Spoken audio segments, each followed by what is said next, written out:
What is going on, everybody? Welcome back to the channel. Today we're talking about how to properly set up your tent in an extremely unideal situation. So we are in the middle of the Utah desert. And this is my buddy Devin. Devin is going to help me explain this because it's just, you're Devin from Backcountry Exposure, and Devin is the gear and tent pitching king.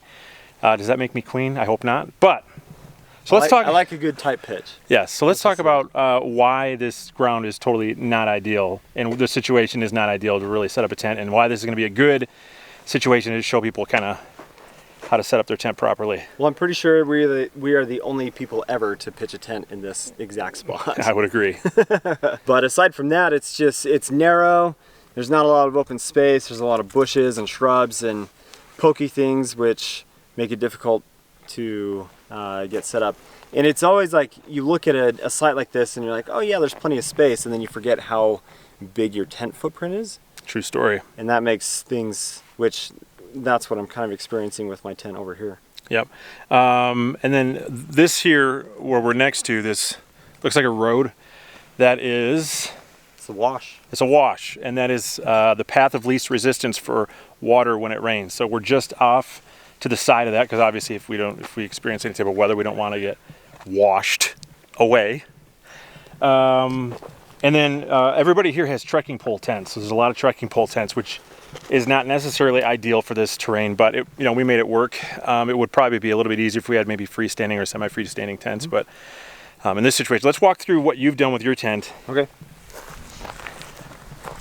Okay, tell me what tent this is. This is the Gossamer Gear, the one. Okay. The Gossamer Gear. No. Okay. And what have we done here to make this work in this situation? Pitch the head end upstream so that I'm at a higher end with my head, so that I don't have blood rushing to my head and everything as we're sleeping. I came closer to the edge this side just because there's a bunch of rocks and stuff over there, making it hard to get stakes into the ground. But I've also used rocks, and that's what makes a trekking pole tent in the desert really difficult, because you don't have anything for the stakes to really hold on to.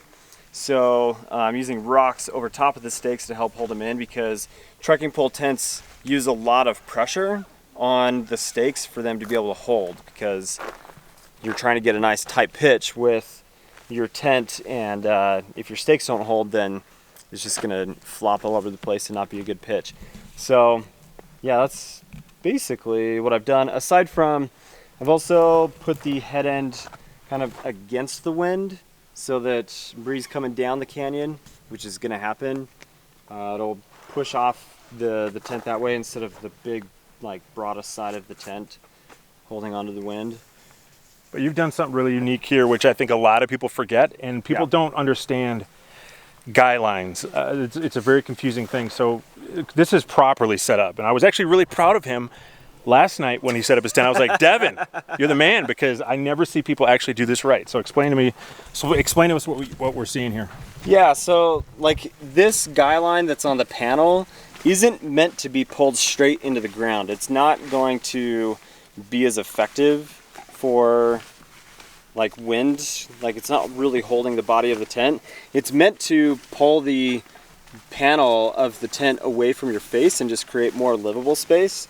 So you elevate it by putting a stick underneath and then coming down into your stake, and that pulls it up instead of pulling it straight down into a V that you see a lot of people do with tents that have this type of pull out on them. So, quiz, are guy lines like this meant for extreme weather situations? Well, it depends where they're placed. Depends on where they're placed. I think it depends on the type of tent that you're using as well. So if it's on like on a corner on a seam to hold like the body of the tent from shifting and moving around, then absolutely. Yep. And this will help, obviously, but it's not meant to like take force of wind. Yeah, this is really meant just to open up the inside of the tent more than anything, give you a lot more livable space. So very cool.